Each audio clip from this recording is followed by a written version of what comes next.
কথা মাইনা ওকে ঠিক আছে জামাল বলতেছে না মাত বসা আমি টাকা পামু কই ঠিক আছে এই যে কান ধরে বলতাছি কথা কথা ভাবে আমি হালিমের টাকা 3 মাসের মধ্যে দিয়ে দিব কথা জামাল কি ওই সমস্ত 3 মাস আমি মানতে পারবো না আমার 1 মাসের মতো টাকা চাই বাস আরে শোন এই হলো মিট মাস্টার শেষ সময় 1.5 মাস দিলাম আচ্ছা ঠিক আছে ওকে আচ্ছা যাই মিট মাস্টার যাই পরে লাস্ট মাস্টারে যাব তাহলে শুরু করতেছি আমি কি কথাটা জানি বলি কি জামাল টাকা দিতে পারবি না তাহলে হালিমের কথা মাইনা নে কি জামাল যাবো রোল 5 4 3 2 0 0 অ্যাকশন তুই যদি শাসন না করিস তাহলে ব্যবস্থা আমাদের নিতে হবে।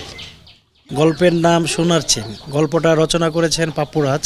গল্পটা একটু ভিন্ন টাইপের গল্প, খুব সুন্দর একটা পারিবারিক গল্প। প্রত্যেকটা মেয়ে বা গ্রামের লোকের স্বপ্ন থাকে যে আমি একটা ভালো জিনিস পরবো বা দেখা গেছে কিনবো, এটা কিন্তু একটা সবার স্বপ্ন থাকে। তো এই স্বপ্ন আশা নিয়েই টোটাল একটা গল্প। আমরা আশা করছি দর্শক যারা আছেন এই গল্পে যারা দেখবেন তারা ভিন্নতা কিছু পাবেন। আর এস এম শাহিন আলম ভাই উনি আমাদের এই সবাইকে একত্রিত করেছেন এই নাটকের জন্য। খুব ভালো ভালো অ্যাক্টর এইখানে, ওনার উসিলায় আমরা এই গল্পটা করছি। শাহিন আলম ভাই উনিও এই গল্পটা নিয়ে খুব আশাবাদী, বা যারা কাজ করছেন সবারই একটা অন্যরকম ফিলে আমরা এই গল্পটা করছি।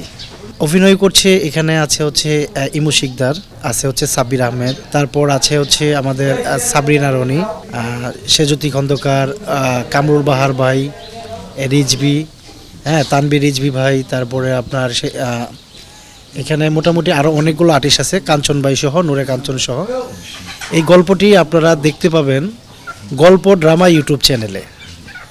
আমরা এটার জন্যই তৈরি করছি। আর এই গল্পটা নিয়ে আসলে আমরা আবার আগেও বলেছি যে আমরা খুব আশাবাদী, ভিন্ন টাইপের একটা গল্প আমরা এই গল্পে কাজ করছি। ওকে কাট শাবাশ। আমরা আজকে খুব ভালো করতেছি।